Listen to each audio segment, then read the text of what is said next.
los cristianos peor. Quizás sí, no lo sé. Pero lo cierto es que estaba el tema muy complicado. Dice la palabra: en aquel mismo tiempo, el rey Herodes echó mano a algunos de la iglesia para maltratarles. Fíjate cómo lo dice, ¿eh? Echó mano a algunos de la iglesia para maltratarles. O sea, si vamos, disculpad, un paréntesis. Si vamos al original de la Escritura, veremos cómo este versículo se está refiriendo a que Herodes actuaba con muchísimo desprecio por los que eran cristianos. Muchísimo desprecio. Echó mano como si se tratara de un animal, si no fuera un ser humano, como si aquella vida no tuviera importancia. Y dice, y así como así, y mató a espada a Jacobo, sin ninguna causa, sin ningún motivo aparente. Mató a Jacobo, hermano de Juan, y viendo que esto, escucha esto, y viendo que esto había agradado a los judíos, procedió a prender también a Pedro. Mira, pues está bien.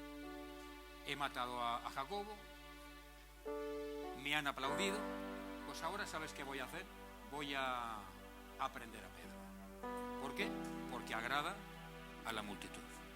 Y dice, eran entonces los días de los panes sin levadura, y habiéndole tomado preso, le puso en la cárcel, entregándole a 4 grupos de 4 soldados, cada uno para que le custodiasen, y se proponía sacarle al pueblo después de la Pascua. ¿Qué significa esto? Significa que iba a matarlo a la mañana siguiente. Así que Pedro estaba custodiado en la cárcel. Pero la iglesia, y dice punto y coma, punto y aparte, dice, pero la iglesia, ¿qué hacía? Le estaba pidiendo a Dios sin cesar por él. ¿Por qué? Porque consideraba que era su líder espiritual y que realmente era una injusticia que lo hubieran apresado y que también hubieran matado a filo de espada a Jacobo. ¿Qué habían hecho? ¿Creer en Cristo? Cierra tus ojos.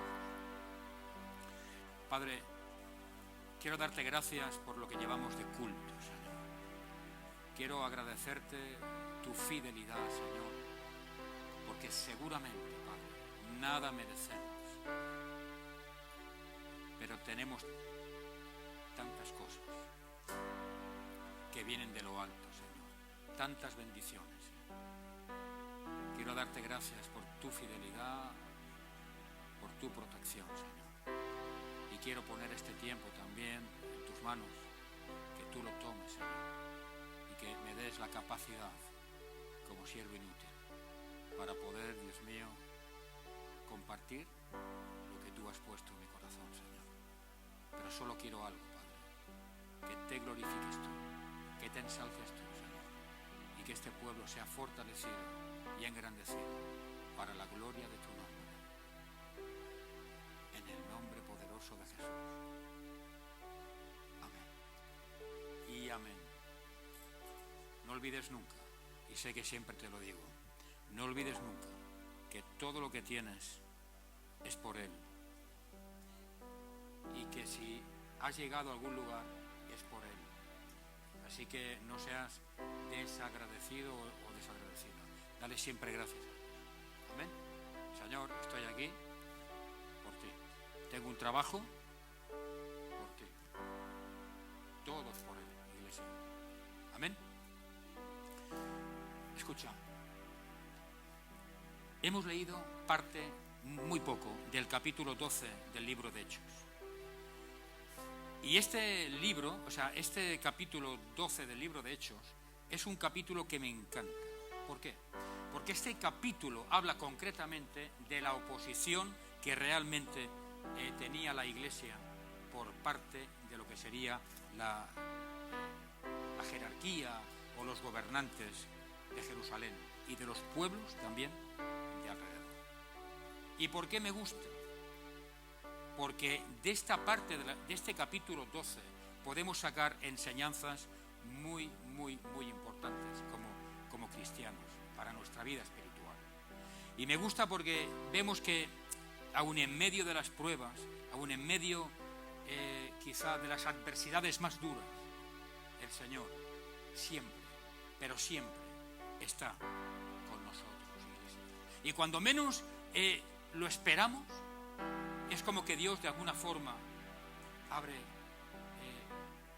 una puerta, que es la puerta de la solución. Y de una forma extraordinaria nos soluciona el problema. ¿Entendéis? Amén. Pero antes de entrar en materia, dejarme, voy a ser breve, ¿de acuerdo? Ya sé que hay gente que, en fin, que no quiere, que no le gusta que uno se extienda mucho, pero claro, en ocasiones no puedes abreviar tanto como para... Pero me gustaría que entendiéramos algo, creo que ya una vez lo dije, porque a veces cuando leemos, por ejemplo, el rey Herodes, ¿no? Y uno lee, y pues uno se cree que el rey Herodes fue un personaje bíblico, un rey, pero es que es algo más profundo, y quiero que lo entendamos en esta mañana. El rey Herodes, iglesia, no solamente es el nombre de un rey, o no solamente es la persona de un rey. El rey, cuando la Biblia habla de Herodes, se está refiriendo concretamente a la situación de una familia. ¿Entendéis? Es una dinastía, una familia. Hola, ¿me escucháis? Una familia entera. Voy a poner los ejemplos. Cuando nació Jesús, ¿os acordáis qué sucedió? Sucedió que el rey Herodes, que en ese tiempo era Herodes el Grande, dijo: los niños menores de 2 años habrá que matarlos a todos. Pues ese era el abuelo de que hoy estamos aquí leyendo. Y el padre, o sea, el abuelo era Herodes el Grande, y el padre era Herodes Antipas. ¿Y quién era Herodes Antipas? El que mató a Juan el Bautista. ¿Y cómo fue muerto Juan Bautista? Le cortaron la cabeza. ¿Vale? Es 3 ejemplos: Herodes el Grande, Herodes Antipas, y este Herodes precisamente es Herodes Agripa I. O sea, que los Herodes eran una familia que de alguna forma pues eran los reyes, pero que eran fueron muy utilizados por parte del enemigo, de Satanás, para hacer daño al pueblo de Dios. Fue una gente extraordinariamente complicada. Amén, iglesia. Y digo todo esto para que, como cultura bíblica, para que sepáis quién era, que no era un rey, que eran varios, y el contexto histórico, social, porque ahora veremos una cosa muy importante. Mira, esta gente, ¿cómo se llama? La dinastía de los Herodes, ellos eran idumitas, o sea, eran descendientes de los edumeos. Esaú, el hermano de Jacob, ellos venían de allí. Y claro, la relación que ellos tenían con los judíos era muy mala, extraordinariamente mala. No se llevaban bien. Los judíos no podían ver a esos reyes porque eran edumeos.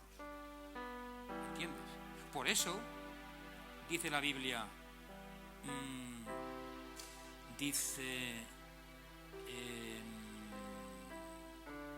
y mató a espada a Jacobo, hermano de Juan. Y viendo que esto había agradado a los judíos, hombre, mira, ya que no me tragan, ya que no me pueden ver, ya que nos llevamos fatal, hay una relación muy mala, este hecho de yo haber matado a Jacobo les ha gustado a los judíos. Pues mira, voy a hacer más para gustarles más a ellos. ¿Y qué hizo? Prendió a Pedro y lo puso en la cárcel. Amén. Cuidado, iglesia, mucho cuidado con, en lugar de agradar a Dios, agradar a otras personas. Hay veces, y lo digo, y sabéis que hablo muy claro hablando, muy claro. ocasiones preferimos agradar a familia en lugar que a Dios por lo que dirán. En ocasiones preferimos agradar a gente del trabajo, a compañeros, amigos, por lo que dirán. Y Dios nos está agradando de esa compostura o de esa situación, porque no está en primer lugar. ¿Entendéis? Que es lo que hicieron la dinastía de los Herodes. Quisieron agradar antes al pueblo judío, al hombre. ¿Me seguís? Por tanto, era una gente que realmente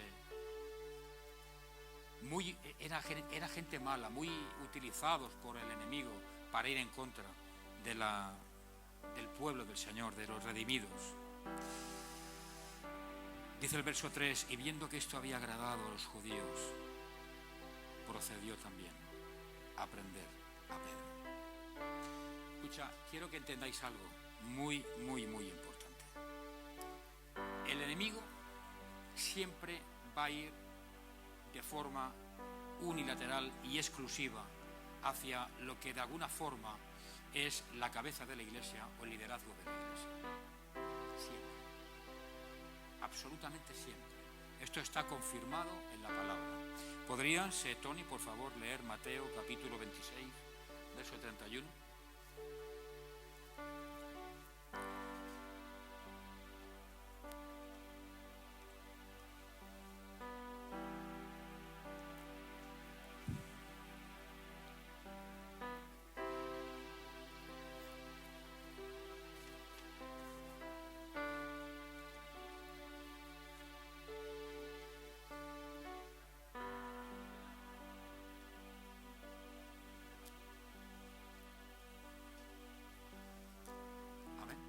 Es un ejemplo.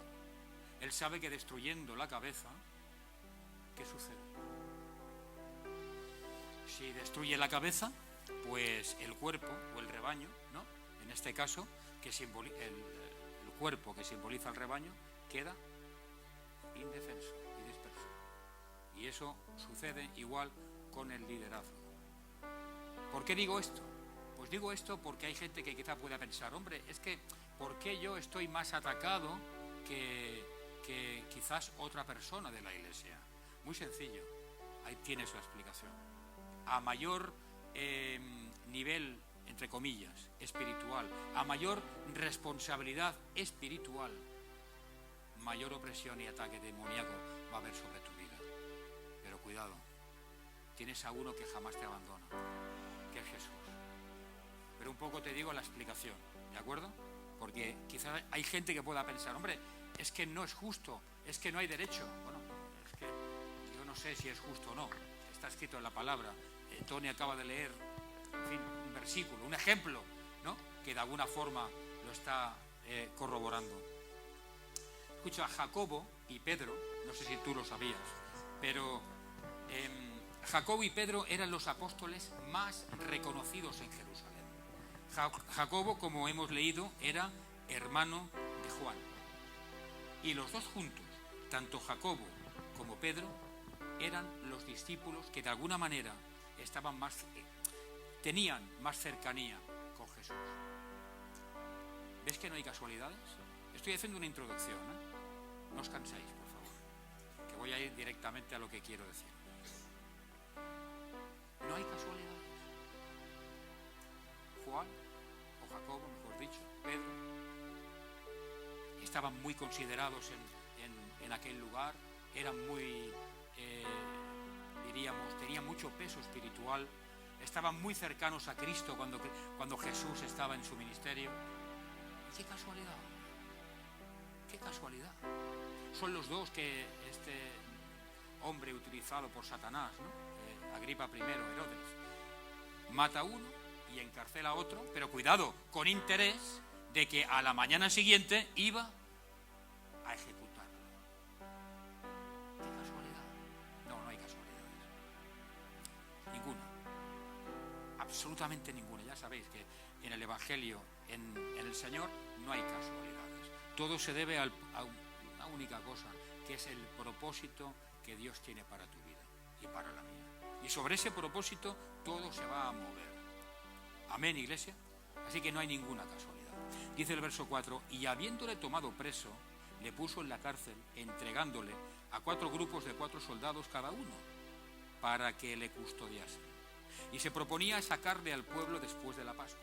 Es decir, era víspera de la Pascua. A la mañana siguiente iba a sacarlo públicamente Herodes Agripa I, porque dijo, voy a acabar de coronarme delante del pueblo judío. Cuando yo maté a Jacobo, la gente se agradó, y cuando ejecute a Pedro, me voy a ganar y a poner en el bolsillo a todo el pueblo judío. Esa era su intención. Y para asegurarse que su intención iba a llevarse a cabo, ¿qué hizo? Rodeó a Pedro de 16 soldados. No 2, no, ni 1 ni 5. 16 soldados, iglesia. Y dice el verso 5, así que Pedro estaba custodiado en la cárcel. ¿Y qué dice?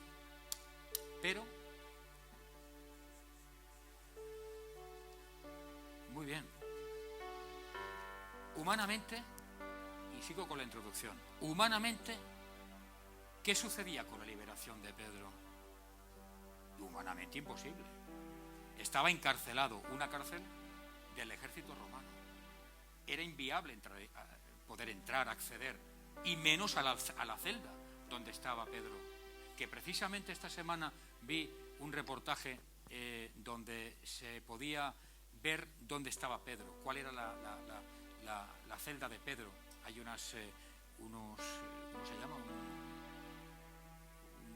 No sé la palabra, como unas placas con unas inscripciones que, en fin, datan los años, lo que hizo Pedro, y es brutal, pero brutal, porque no era muy grande y la única luz que tenía era un pequeño agujero en el techo, y por allí le bajaban la comida, la bebida.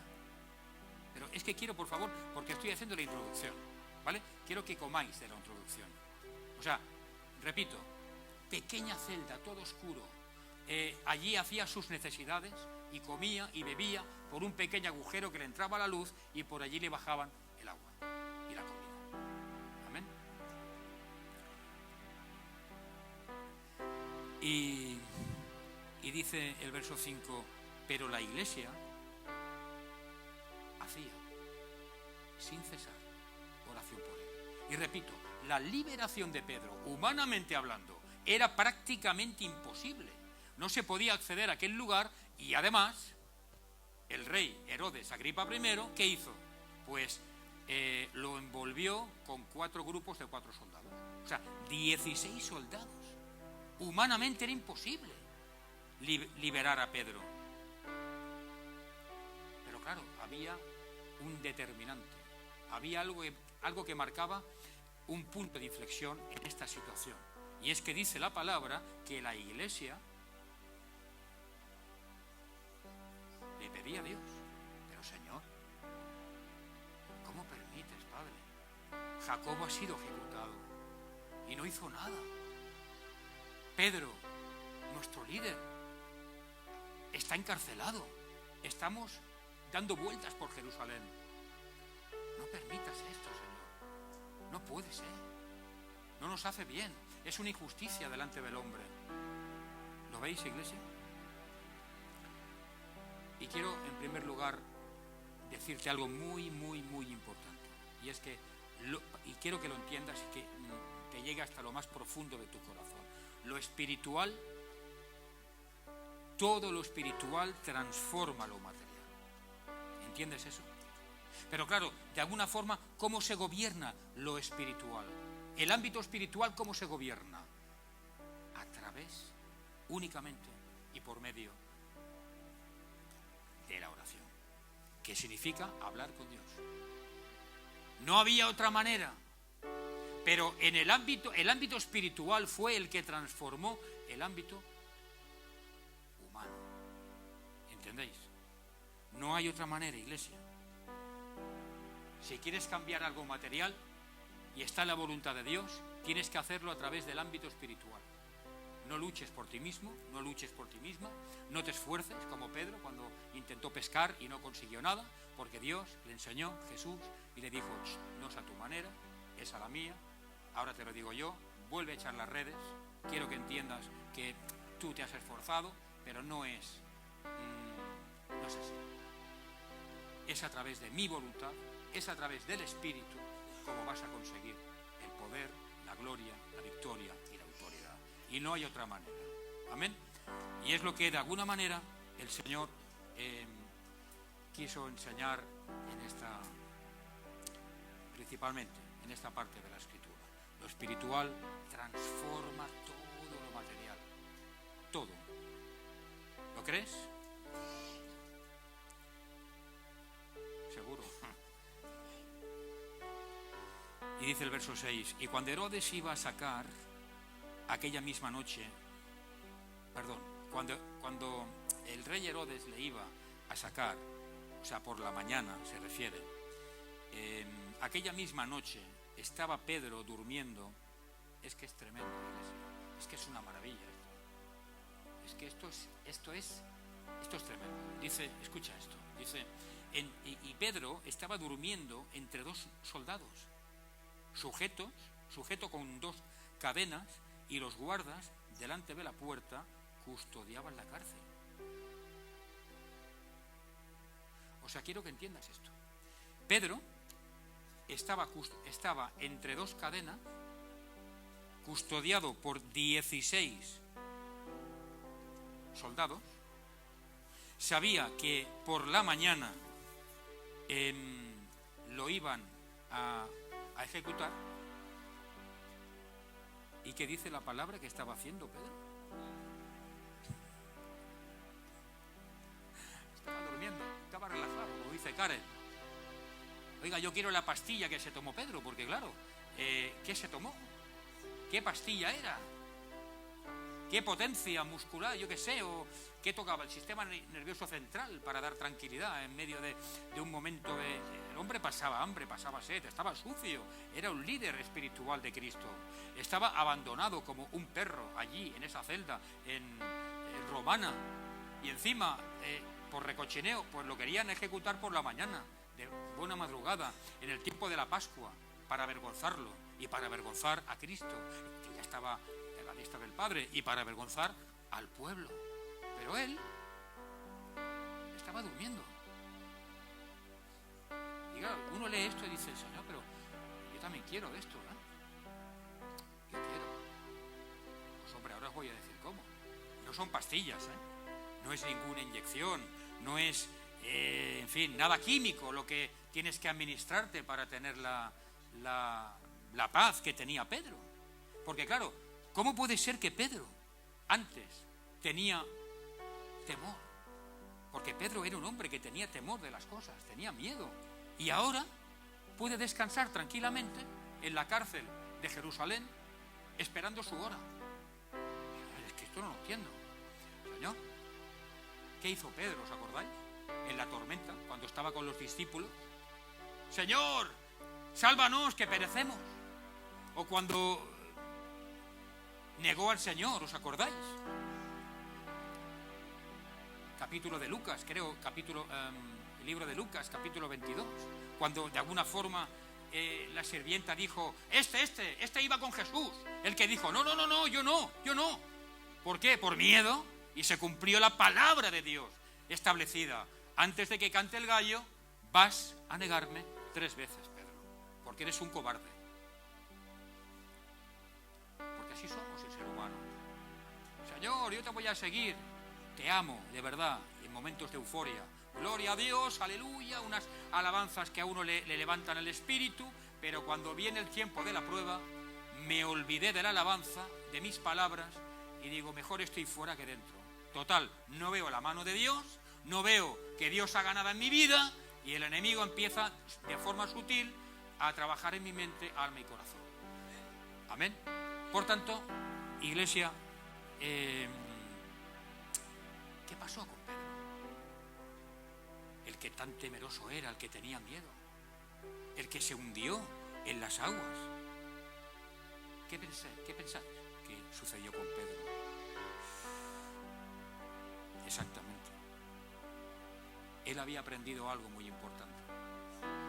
Había aprendido algo que realmente cambió, transformó su vida, y es lo que tú y yo debemos aprender. Él dijo más adelante, en Primera de Pedro, capítulo 5, verso 10, dijo el mismo Pedro: el Dios de toda gracia, que nos llamó a su gloria eterna en Jesucristo, después que hayáis padecido un poco de tiempo, Él mismo os perfeccione, afirme, fortalezca y establezca.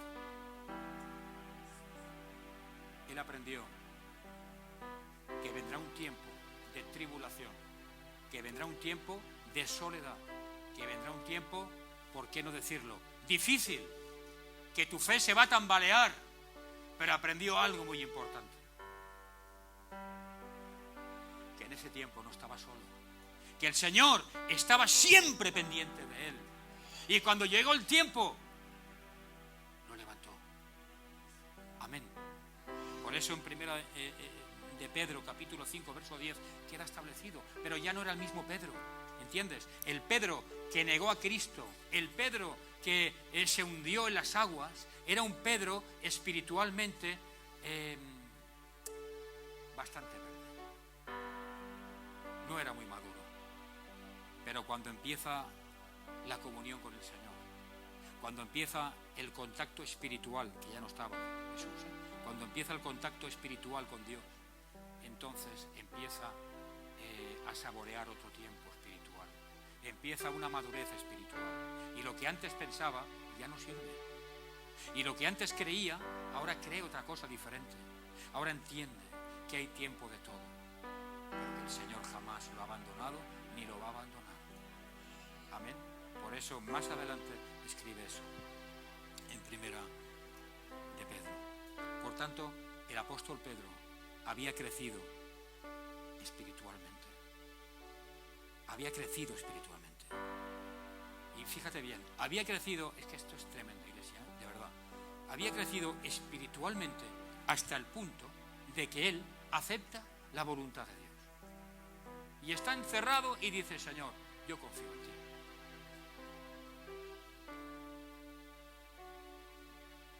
Soy tu siervo. Si tienes que permitir que me maten, yo no puedo hacer nada.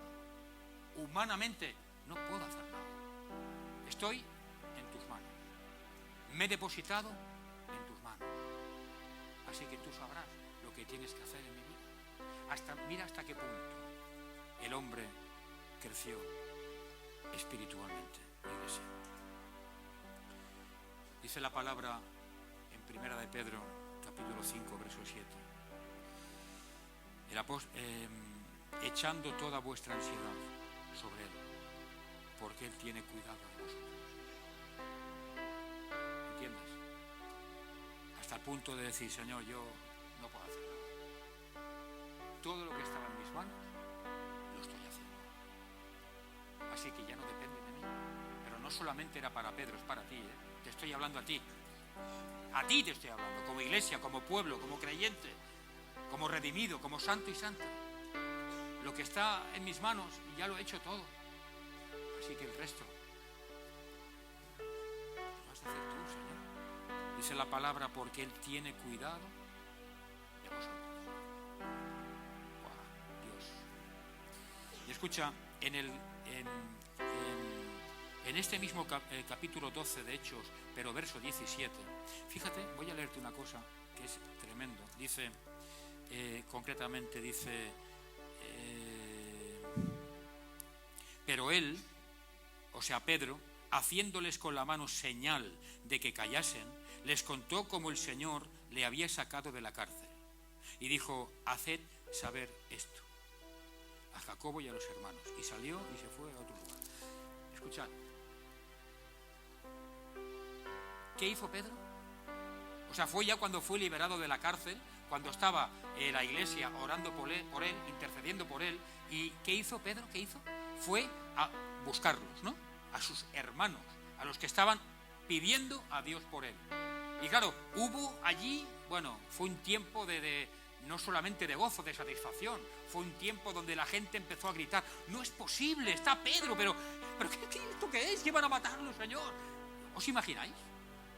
Una persona que se esté muriendo por una enfermedad y que el médico diga le quedan horas de vida, por ejemplo, y que a la mañana siguiente lo veáis vivo totalmente y que venga y diga: no, ya estoy sano. ¿No será motivo de satisfacción, de alegría, de griterío, de dar gloria a Dios? ¿No? ¿Y qué hizo Jesús? Jesús. ¿Qué hizo Pedro? ¿Qué dice? Le mandó las olas. ¿Por qué lo hizo? Y esto quiero que lo entendamos, porque Pedro sabía que él había escapado de la cárcel, pero él sabía que en las próximas horas los soldados y las autoridades iban a llenar las calles de Jerusalén para ir a buscarlo, porque se había escapado. Amén. Y él estaba agradecido a Dios por ese milagro que le había hecho, pero no quería que el Señor volviera a repetir ese milagro. No sé si me explico.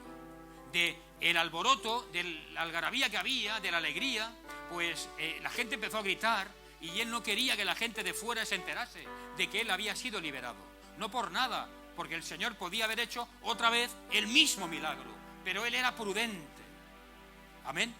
¿Cuántas veces el Señor hace algo en tu casa, en tu vida, en tu matrimonio, en tu familia, lo que sea, da igual, le da exactamente igual?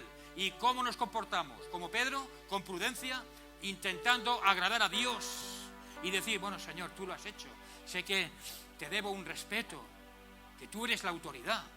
O muchas veces no damos ni importancia, o a veces sí la damos en un principio, pero luego, como seres humanos, nos olvidamos. Y el que tenga oídos que oiga. Amén. Y Pedro, siendo un hombre lleno del Espíritu, con sabiduría, dijo: no, vamos a actuar con prudencia. El Señor me ha rescatado, el Señor ha hecho un milagro en mi vida, pero tranquilizaos, porque ahora los soldados van a ir a buscarme, van a ir a por mí. ¿Y qué pasa? ¿Que Pedro dudó de la autoridad de Dios? ¿De que podía haber hecho el milagro otra vez? No, pero actuó con prudencia. En las cosas del Señor todo es un orden, ¿entendéis? Todo. Y siempre os hablo de esto, todo es un orden. Y esto me encanta destacarlo de la vida de este comportamiento, de la vida de Pedro, porque realmente pues era un hombre equitativo, un hombre que entendió posteriormente las cosas de Dios.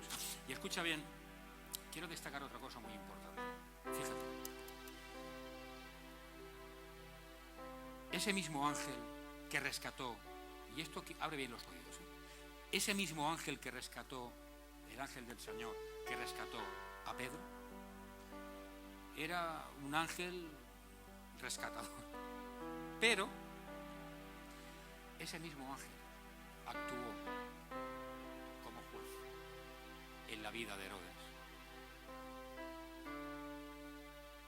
¿Sabes que Herodes, dice la palabra, que no pasó mucho tiempo que perdió la vida? ¿Lo sabías? No pasó mucho tiempo que perdió la vida, pero no porque fuera ninguna casualidad, no, es que el Señor dijo: está bien, tú estás haciendo esto contra mi pueblo, pero esto no va a quedar impune. Es que esto no puede quedar impune jamás. Por eso nosotros no podemos juzgar, no somos jueces. El único juez es Él. Es el que determina si da o quita. ¿Entendéis? Y claro, Él quería de alguna forma quitar. Él quería eliminar a Pedro. Ya eliminó a Jacobo, pero no pudo eliminar a Pedro, porque el Señor tenía otro propósito para Pedro. ¿Entendéis? Y no pudo en absoluto ir en contra de la voluntad, del propósito de Dios. ¿Entiendes? Dios tiene un propósito contigo como hombre, como mujer, como cristiano. Y aunque pases por etapas francamente malas y complicadas, tiene el enemigo el poder necesario o la autoridad necesaria para romper ese propósito que Dios tiene contigo. Por eso Pedro lo entendió. Lo estoy pasando francamente mal, pero el Señor está conmigo. Estoy en la voluntad de Dios. Y lo que pase será porque Él, y solamente Él, lo permita. ¿Entiendes? Y quiero haceros una pregunta. El Señor vino la última noche a través de un ángel para rescatar a Pedro. Pregunto, ¿no podía haberlo hecho la noche anterior, por ejemplo, o unos días antes? ¿No? A veces decimos, Señor, es que estoy orando y resulta de que no veo la solución, no estoy viendo cómo tú te mueves en mi vida, en mi situación, en mi problema, en mi enfermedad. No entiendo nada, no comprendo nada. Escucha, pregunto y contestadme, Dios hizo posible, dio la salida en última instancia. Pero pregunto, ¿no podía haberlo hecho antes? ¿Tenía el poder para haberlo hecho de alguna forma antes? ¿Y por qué no lo hizo? ¿Por qué pensáis que no lo hizo? A ver, algún inteligente, algún superdotado en el espíritu, en la mente espiritual, que me diga por qué Dios no lo hizo antes, por qué esperó al último momento, en última instancia, para de alguna forma ejecutar el milagro. ¿Cómo? Sí, pero ¿por qué? Muy sencillo, iglesia. Para que tanto Pedro como la iglesia pudiera poner y ejercitar la fe y la oración. Cuando uno lo tiene todo en el momento, cuando uno lo tiene todo tan fácil, nosotros, como seres humanos, aunque somos creyentes, hay veces que llegaría a uno a no orar. Señor, te presento el día. Muchas gracias por la bendición, gracias por mi familia y gracias por todo, por el dinero. Espera que es tarde. Y bueno, ya, Señor, me voy. ¿Entiendes? Si todo es sencillo, uno no ejercita la fe, no pone su vida, no pone su esperanza en el Señor. ¿Entiendes? Por eso el Señor tuvo que esperar varios días, al igual que, ¿os acordáis que Lázaro, cuando murió, ¿no? Era amigo de Lázaro. ¿Y qué sucedió? Al tercer día, cuando el pueblo judío tenía establecido que al tercer día su alma se separaba del cuerpo y ya no había marcha atrás. Fue entonces que fue Jesús. ¿Pero para qué? ¿Entendéis, iglesia? Por eso no es a tu tiempo ni al mío, es al tiempo del Señor. Aquí el Señor puso realmente en evidencia, o podía poner en evidencia, evidentemente, la fe de Pedro, la fe de la iglesia, el hecho de que ellos oraran o no oraran. No lo puso en evidencia. Porque Pedro, como hemos visto, pues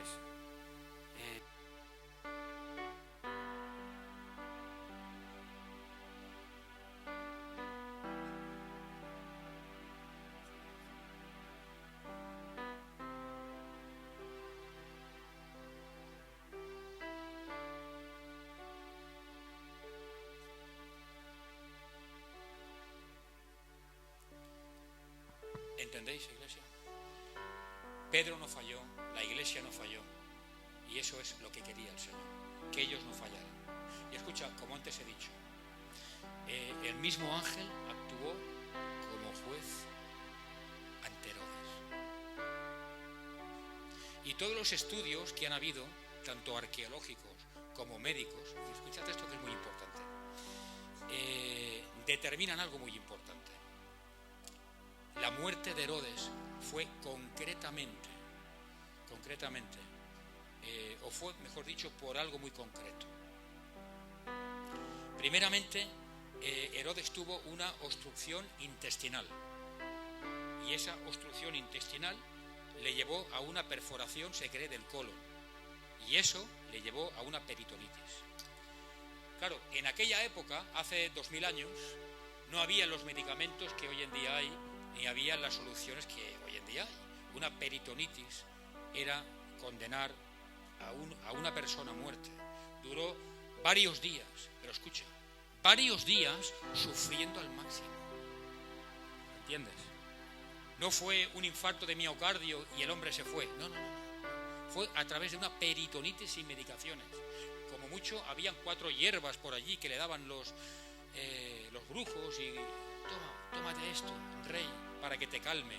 El hombre estuvo sufriendo durante días, durante horas, como un perro. Y perdona por la expresión. A través de una peritonitis. ¿Y por qué fue? ¿Por qué, iglesia? Porque el Señor, de alguna manera, así lo quiso. ¿Y eso qué demuestra? Que el Señor es misericordia, pero que hay también un juicio de Dios, que nadie se olvide. Por eso siempre os digo, que nadie puede burlarse de Dios. No, jamás. Porque hay una ley de la responsabilidad individual que es de lo que siembres vas a cosechar. Y esa cosecha puede estar dentro del juicio de Dios. Así que mucho cuidado. Y, por tanto, Pedro, pregunto, ¿tenía paz o no tenía paz? En la cárcel, rodeado por 16 soldados, ¿tenía paz? Estaba durmiendo.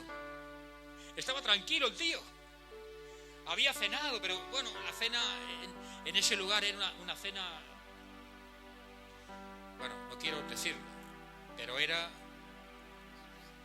el que quiere hacer dieta, allí lo tenía fácil, porque en una semana se quedaba. ¿Puedes leernos, por favor, Tony, el Salmo 3.5 y el 4.8? Escuchad esto, por favor. El 3.5 dice: yo me acosté y dormí y desperté, porque Jehová me sustentaba.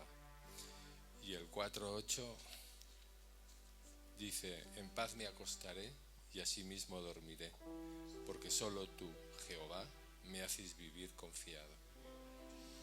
Por eso estaba Pedro confiado, ¿verdad? Eso está escrito desde el Antiguo Testamento, hace muchos años. Pero Pedro pudo vivir en primera persona, realmente, esta palabra, totalmente. Escucha, nosotros podemos vivir en plena confianza con el Señor. ¿Me escuchas bien? Digo, en plena confianza con el Señor y tener paz en cualquier situación que estemos viviendo, si confiamos en Él. Se trata simplemente de confiar, iglesia, de nada más, ¿entiendes? Y Pedro lo consiguió. Verso 7 dice: y he aquí se presentó un ángel del Señor y una luz resplandeció en la cárcel, y tocando a Pedro en el costado le despertó diciendo: levántate pronto, levántate pronto, no levántate, levántate pronto. Y las cadenas se le cayeron de las manos. ¿Puedes leernos, por favor, el Evangelio de San Juan, capítulo 1, verso 5? La luz en las tinieblas resplandece, y las tinieblas no prevalecieron contra ella. ¿Sabes lo que esto significa? Escucha, en las noches más oscuras de tu vida, cuando tú lo estás pasando peor, cuando viene la oscuridad. ¿Y por qué digo oscuridad? Porque claro, luz es Dios, la luz es el Señor. Pero cuando lo estamos pasando mal, es como que uno, y no es real, pero es como que uno se aparta de la luz, se va apartando, no acaba de ver la luz, no acaba de ver, diríamos, ¿cómo te diría?, el sentido en su vida. Hay cosas que uno acaba por no entender, hay cosas que uno acaba por no hacer porque no pierde el sentido. Es como que se aparta de la luz y está como más en tinieblas. Escucha, en las noches más oscuras de tu vida, cuando realmente la luz de Dios, es cuando en ese momento, aunque tú no lo creas, aunque te cueste creerlo, es cuando la luz de Dios más puede resplandecer en tu vida. ¿Entiendes? Aunque sean realmente las tinieblas, las pruebas, las tribulaciones, lo que sea, muy grandes, e intenten realmente hacer que tu que tus tinieblas, que tu oscuridad realmente sea importante. Quiero que entiendas algo. Jamás de los jamases podrán apagar la luz del Señor en tu vida. ¿Entiendes? Por eso dice la palabra en una frase concreta, precisa y gloriosa: derribados. Puede ser, pero jamás destruidos. Porque la luz de Dios jamás se va a apagar en tu vida. Jamás. ¿Sabes qué significa eso? Que tú puedes estar atravesando un tiempo muy complicado, una situación de prueba, una enfermedad, lo que sea, pero el Señor jamás te ha dejado, jamás te va a dejar. Por eso Pedro estaba relajado en la cárcel, seguramente con hambre y seguramente con sed y seguramente con calor y seguramente con frío. Había mucha humedad y sabía que no podía salir de allí de ninguna manera, porque habían 16 guardias y unas rejas y no había nada más donde podía escapar. Un pequeño agujero, y olía mal, francamente mal, pero el hombre estaba relajado, que tenía la paz de Dios, la paz que sobrepasa todo entendimiento y que guarda nuestros corazones y pensamientos en Cristo Jesús. Él sabía que estaba en manos de Dios. Y él sabía lo principal de todo, que el Señor jamás lo había dejado y jamás lo iba a dejar. ¿Entiendes, iglesia? Y eso es lo más importante. Y termino. De los versos 9 al 11, no quiero leerlos.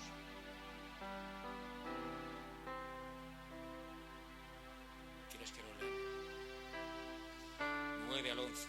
Y saliendo le seguía, pero no sabía que era verdad lo que hacía el ángel. Ya cuando el Señor lo libró de la cárcel, sino que pensaba que veía una visión. Y dice el verso 10: habiendo pasado la primera y la segunda guardia, llegaron a la puerta de hierro que daba a la ciudad, la cual se les abrió por sí misma. Y salidos, pasaron una calle y luego el ángel se apartó de él. Entonces Pedro, volviendo en sí, fíjate, dijo: ahora entiendo verdaderamente que el Señor ha enviado su ángel y me ha librado de la mano de Herodes y de todo lo que el pueblo de los judíos esperaba. ¿Qué significa esto? Que estaba solo. Esto es tremendo. Injustamente estaba solo. Tenía contra él a toda la sociedad judía. Tenía a los dirigentes y gobernantes, a Herodes Agripa I, que lo quería matar, asesinar. Estaba solo. La única esperanza que tenía era confiar en Dios. Señor, estoy en tus manos. Lo tengo todo en contra. Estoy rodeado por Satanás, por el enemigo, por circunstancias, por todo. Pero sé que tú no me dejas. Sé que tú estás aquí controlándome, a mi lado, conmigo. No sé lo que vas a hacer, pero algo vas a hacer. Y Dios lo hizo. Amén. Pero no en tu tiempo, en el tiempo de Dios. Porque lo que era imposible, el Señor lo hizo posible. ¿Entiendes? Dios lo hizo posible. ¿Y cómo lo hizo? Sin peleas, sin armas, sin municiones. Lo hizo con su poder. Absolutamente con su poder. ¿Puedes leer el último versículo, por favor? Zacarías, capítulo 4, verso 6, ¿qué dice? Entonces respondió y me habló diciendo: esta es palabra de Jehová a Zorobabel, que dice: escuchad, no con ejército ni con fuerza, sino con mi espíritu, ha dicho Jehová de los ejércitos. Amén. No es a tu manera, no es a mi manera, es como Él quiere. No es con espada, no es con ejército, es a través de su Santo Espíritu. No es con peleas, no es con discusiones, no es con denuncias, no es con enfados, es con su Santo Espíritu, solamente con su Santo Espíritu. Y escucha, quiero terminar diciéndote algo. Quizás hay problemas en tu vida o en mi vida, problemas que pueden ser aparentemente muy delicados, muy difíciles de solucionar o de resolver. Pero escucha, y quédate con esto. El Señor tiene la capacidad para darte la solución y la victoria. Solamente Él. Y no pienses que no lo va a hacer. No pienses no pienses en negativo. Proclama por tu boca y dile: Señor, como dice la Biblia, con acción de gracias y ruego. Y luego dale gracias a Dios. Señor, gracias por lo que tú vas a hacer. Gracias porque tú rescataste y salvaste a Pedro en última instancia. Y sé que tú sigues siendo el mismo Dios y que tu capacidad y tu poder siguen siendo el mismo. Y si lo hiciste con Pedro y con tantos, también lo puedes hacer conmigo. Amén, iglesia. Así que he querido traer esta palabra de ánimo por si estás atravesando un tiempo de prisión, entre comillas. Pedro estuvo prisionero y el propósito de Herodes Agripa I era acabar con su vida, pero no estaban en los planes de Dios. Y por más enemigos que se levanten contra ti, tú eres un santo y una santa del Altísimo. El Señor no puede contigo. Satanás no puede contigo. Amén. Vamos a dar gracias a Dios. Padre, quiero darte gracias. Quiero darte gracias, Señor, por permitirme haber compartido esta palabra, Señor. Danos ánimos. Pon el querer como el hacer en nuestro espíritu, Señor. Y de la misma forma que tú hiciste con Pedro, Dios mío, y con tantos otros, te ruega mi alma, Señor, por favor, que lo hagas. Que tu poder y tu gloria, Señor, nos salven en cada momento en estas situaciones que humanamente son no solamente incomprensibles, sino injustas, para la gloria de tu nombre, en el nombre de Jesús. Amén y amén, iglesia.